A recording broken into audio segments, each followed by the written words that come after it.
টিকে আছে। আপনারা যদি এই মেলাগুলোর উৎসব আনন্দ উদযাপন না করতেন তাহলে হয়তোবা আমাদের শেরপুরে 200 বছরের ঐতিহ্যটা ধরে রাখা সম্ভব হতো না।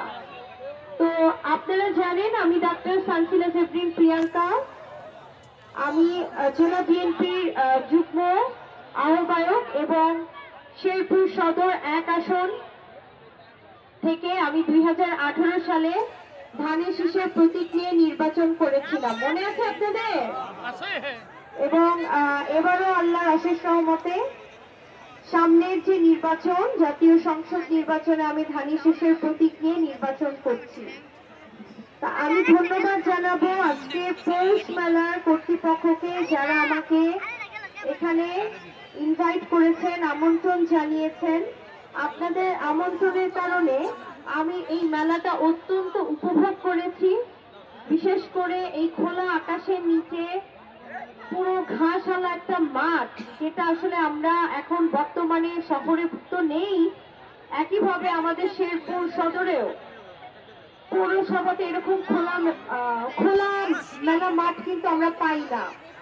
তো আমি আপনাদেরকে একটা কথাই বলবো যে আমাদের সমাজ ব্যবস্থাকে সুন্দর করতে হলে আমাদের সমাজে যে অপকর্মগুলো হয় সেখান থেকে আমাদের ছাত্রদের, আমাদের ভাইদেরকে সেখান থেকে যদি আমরা তাদেরকে দূরে রাখতে চাই তাহলে আমাদের এরকম আরো অনেক মেলার আয়োজন করতে হবে।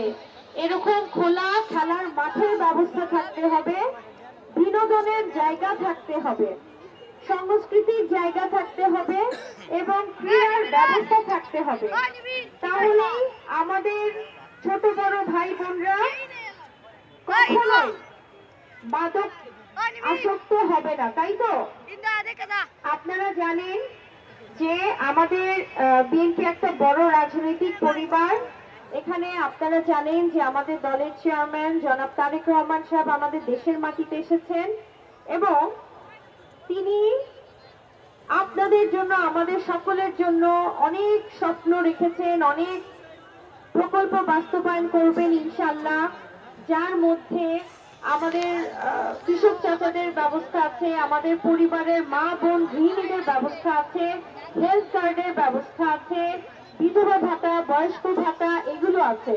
তো একটা পরিবারে যখন এতগুলা ভাতার ব্যবস্থা থাকবে তখন দেখবেন সেই পরিবারের কোনো ব্যক্তিবর্গ কিন্তু অপকর্মে জড়াতে পারবে না, কারণ তারা কিছুটা হলেও স্বাবলম্বী হবে না? আবার যেসব যুবক ভাইদের কর্মসংস্থানের ব্যবস্থা নেই তাদেরকেও কিন্তু প্রশিক্ষণ দেওয়া হবে আইটি সেকশনে, কৃষিকাজে, এবং একটা নির্দিষ্ট সময়ের জন্য বেকার ভাতাও দেওয়া হবে। সেই সময়ের মধ্যে আমার সেই বেকার ভাইরা কি নিজেদের যোগ্য করে তোলার জন্য প্রিপারেশন নিতে পারবে এবং পরবর্তীতে যে কোনো চাকরির জন্য নিজেকে প্রস্তুত করতে পারবে, তাই না? তো আমি বিশ্বাস করি জনাব তারেক রহমান সাহেব যেই পরিকল্পনাগুলো হাতে নিয়েছেন সেগুলো বাস্তবায়ন করলে আমাদের সমাজ থেকে সমস্ত অপকর্ম দূর হবে, ঠিক তো? আর যেহেতু মহান আল্লাহ তাআলা আমাকে একজন জনপ্রতিনিধি হিসেবে শেরপুর সদরের মানুষের দায়িত্ব নেয়ার জন্য প্রস্তুত করতে যাচ্ছেন, কাজেই আমি সকলের কাছে একটা কথাই বলবো, এই শেরপুরের মাটি ও মানুষ আমার খুব কাছে, প্রত্যেকটা মানুষ আমার খুব আপন। এখানে শুধু আমার নিজের রাজনৈতিক দলের মানুষ না, এখানে প্রত্যেকটা মানুষ, প্রত্যেকটা সাধারণ মানুষ যারা শেরপুরের মাটিতে বড় হয়েছে, সকলকে দেখভাল করার দায়িত্ব কিন্তু আমার নিজের। আমি আপনাদেরকে একটা কথাই বলবো, আমার বন্ধু, আমার শত্রু, আমার পরিবারের বাইরের লোক বা ভিন্ন মতের লোক, ভিন্ন দলের লোক, যারাই হোক না কেন, মহান আল্লাহ তাআলা আমাকে যেই দায়িত্বের মধ্যে কাজ করার জন্য যতটুকু দিবেন এবং আমি একজন রাজনৈতিক দলের কর্মী হিসেবে আমি যতটুকু আমার কাছে মনে হয় কাজ করা প্রয়োজন, আমি সকলের দেখভাল করতে চাই। আমি একজন রাজনৈতিক দলের কর্মী হিসেবে শুধুমাত্র আমার রাজনৈতিক দলের কর্মীর জন্য কাজ করব, বাকিদের কথা ভুলে যাব, তা তো হয় না। তাহলে তো দলীয়করণ হয়ে গেল, তাই না? তাহলে আমাদের সমাজে যারা বন্ধু, যারা শত্রু, যারা অপকর্মে লিপ্ত, তাদের সকলকে যদি আমরা আমাদের ভালোবাসা দিতে পারি, তাহলেই কিন্তু একটা সময় কি হবে, তাদের তাদের মধ্যেও তৈরি হবে কি, যে একটা জ্ঞান তৈরি হবে যে না, এই মানুষগুলা আমাদের দিকে তাকাচ্ছে, আমরা অপকর্ম থেকে দূরে সরে যাই, ঠিক কি না? আপনারা কি বুঝেছেন আমি কি বলতে চাচ্ছি? যে কোনো মানুষ, আজকে আমার যে ভাইরা অপকর্মে লিপ্ত, তারা কেন লিপ্ত? হয়তো তাদের পরিবারে অভাব, তাদের কোন বেকারত্ব আছে, তাদের পরিবার থেকে তারা বিচ্ছিন্ন, সমাজে তারা ভালোবাসা পায় না, তারা সকলের থেকে দূরে। তাহলে এই সকল মানুষ যেন ভবিষ্যতে কখনো ক্রাইম করতে না পারে, তাদেরকেও ভালোভাবে, তাদেরকে ভালো রাস্তায় নিয়ে আসার দায়িত্ব কার? আমার, আপনার, আমাদের সকলের না?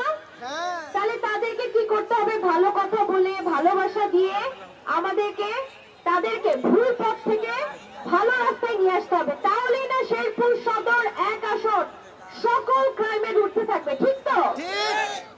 সেটাই যদি হয়ে থাকে আমার চাচারা, আমি একজন রাজনৈতিক দলের কর্মী হিসেবে এটা কিন্তু আমার একার দায়িত্ব না, আপনাদের সকলের দায়িত্ব। এই প্রোগ্রামে আসার পর আমি দেখলাম বেশ কিছু শিশু হারিয়ে গেছে। 10 বছরের বাচ্চা, 5 বছরের বাচ্চা, অনেকের মা বাবা খুঁজছে হন্য হয়ে। তো আমার কথা হচ্ছে, কোন বাচ্চা হয়তো এমনিই হারিয়ে গেছে, অথবা আমাদের মাঝে অনেকে লুকিয়ে ছড়িয়ে ছিটিয়ে আছে যারা আমাদের ক্ষতি করতে চাচ্ছে, তাই না? এই ধরনের মেলাতে অনেক সময় আমরা বাসায় গিয়ে দেখি না আমাদের পকেটে টাকা নাই বা মোবাইল ফোন নাই, অনেক সময় চুরি হয়ে যায় না? তাহলে আমাদের সমাজে যদি অর্থনৈতিক ব্যবস্থার উন্নয়ন ঠিক মতন থাকে, বেকারত্বের হার দূর হয়, শিক্ষিতের হার বাড়ে, তাহলে কিন্তু আমাদের ভাই বোনেরা, আমাদের সমাজে যারা অপকর্মে লিপ্ত,